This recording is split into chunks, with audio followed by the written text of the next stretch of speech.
I think the best principals are able to make decisions on their own and rarely need the help of a higher up, a personnel director or a superintendent. I'm Mark Barnes, and this is another edition of the Hack Learning podcast. And I think we're going to hack leadership today. I had an amazing conversation recently in a group on Voxer, and I've talked about Voxer before. It's a marvelous communication app that allows you to record your voice, and you can be part of a group, and then they can listen to that recording whenever they want, sort of like we're doing here on a podcast. And then on Voxer, though, they can then respond to that group and record their voice, and it really creates amazing conversations and is fantastic professional development.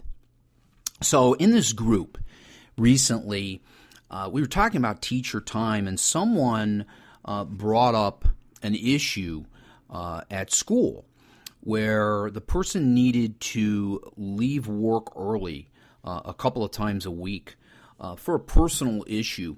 And this is a really great teacher. I think it's important to say that. This is someone who has been recognized as being a truly wonderful teacher, has received awards and other recognition.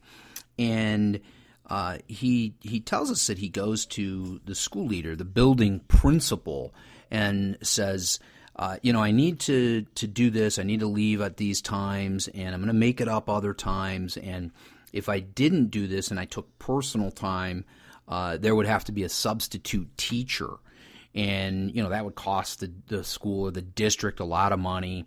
And the principal's first reaction is to say, yeah, okay, we can make this happen. But from there, it's my understanding that the next step, and I had an issue just like this, so I'm really passionate about this topic. From that point, then the principal says, well, I have to go and talk to a superintendent or a personnel director and see what they say, because I have to get their okay. Here's the problem, and we're solving problems with right now solutions. That's what hack learning is, and this one's super easy. So what happens then is you get a different opinion from a leader, a higher up, who maybe starts thinking about contractual issues and all of these things that really aren't that important to this one issue.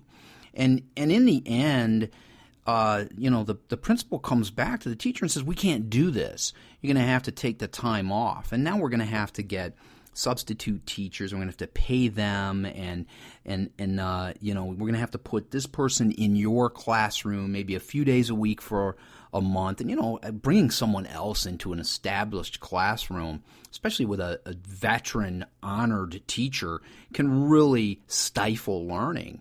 So we want to avoid that as much as possible.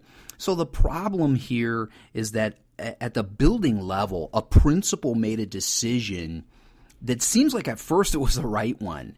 And then it changed when the principal felt a sense of being controlled and had this sort of, now I have to go ask permission from someone else. I've always said, in most cases, we don't need to ask permission. We should just go ahead and do something and apologize later. And that's a bit tongue-in-cheek. But in all honesty, in this case, a principal could have worked with this teacher and said, hey, you're a great teacher. You're a veteran. You're an award-winning, recognized teacher, and I know you do your job. And I'm not keeping my eye on you constantly. You just go when you need to and come when you need to and continue to help your kids. And this is what great leaders do. To me, a great leader collaborates and empowers the people working for him or her. And we need principals who can make building level decisions without constantly going to personnel or superintendent or someone else when it's a situation that doesn't require that at all.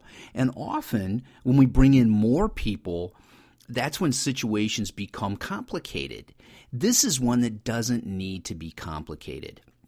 In the Hack Learning series, we are looking at a lot of topics, general school problems, assessment, the Common Core, and I'm excited to say we've got a book called Hacking School Leadership coming out soon. And it looks at these kinds of things and provides these a lot of common sense solutions, helping people work around what we often see as complicated. And that's why we hack learning, to say here are some assets. Often those assets are people, and we need to put confidence in them. They're good at what they do, and in some cases they have skill sets that others don't have, and we need to see that and say we can fix this problem. A lot of building level principles can solve problems without the help of upper administration. They can just deal with their people. And this is a case when that should be done. And that is one way we hack leadership. And we're going to find more of that coming soon in the Hack Learning book called Hacking School Leadership. You can find all the books at hacklearningbooks.com. We continue the conversation on Twitter at #HackLearning. So please weigh in there about leadership and other issues we've talked about in this podcast. And let's keep working to hack learning. See you next time.